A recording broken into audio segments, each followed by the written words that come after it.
There's a ton of planning that goes into it, at least from a coaching perspective. From a student perspective, now it's cramming time, right? Yeah, 6, tower, hold trip runway 18, trap 10 5. We'll start at 18, now 6.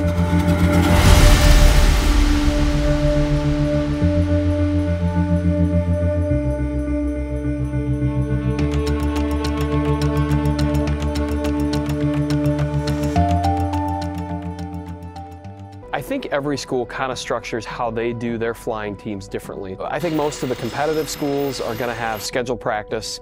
It may or may not be kind of co-located with a class or some course structure, but either way, you're going to see somewhere between 8 and maybe as many as 24 or 30 hours per week dedicated to any one ground event or any one flying event to become super competitive on the national stage. It's a lot of time that gets put in. I mean, when you look at the practices we have, on Sunday, they start at about 10 or to 11, depending on the day, depending on what event we're practicing, and it can run, also depending on weather, it can run as late as 4 or 5 in the evening. So there's 3 ground events, right? You have CA, you have aircraft rec, and then you have scan.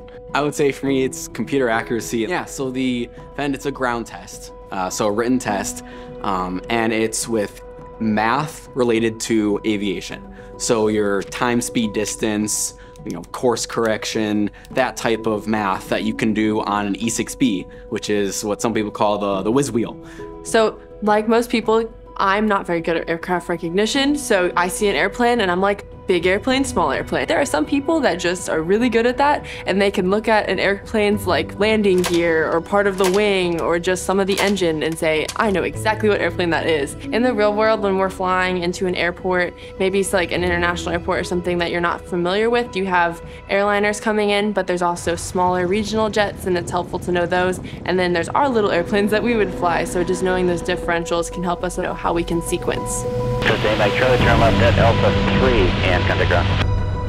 Alpha 3 over the ground. Scan event is a VFR planning event where there's questions on aircraft performance, legality of pilots and aircraft, regulations, questions on aerodynamics and weather.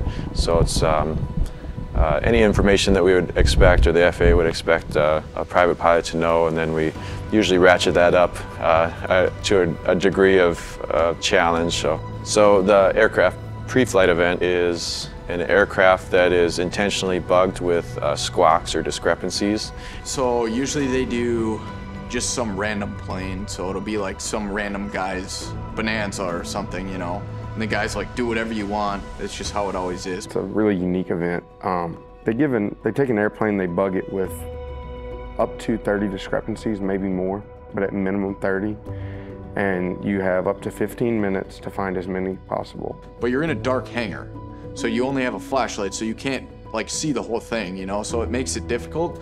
And the idea being that a private pilot should be able to pick out things that are wrong with the aircraft just through the course of a normal pre-flight that they would do. They get awarded points for the number of squawks or discrepancies that they find, and so the highest total wins in that event.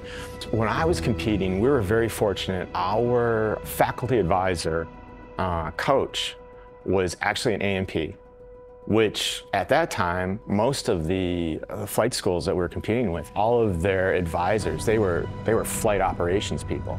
They weren't from the AMP side.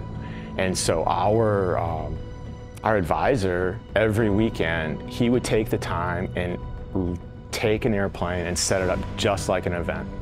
And so it would be from switching the lights, the red and green, reverse wiring, safety wire, just clipping cotter pins. And we would spend, a good part of the weekend, and he'd do that Saturday and he'd do that Sunday afternoon. And he'd put some serious time into it. So you feel really confident going into it, just like an athlete of practicing, whether you're hitting something or shooting baskets, it's that muscle memory. And I think that played a lot into doing well.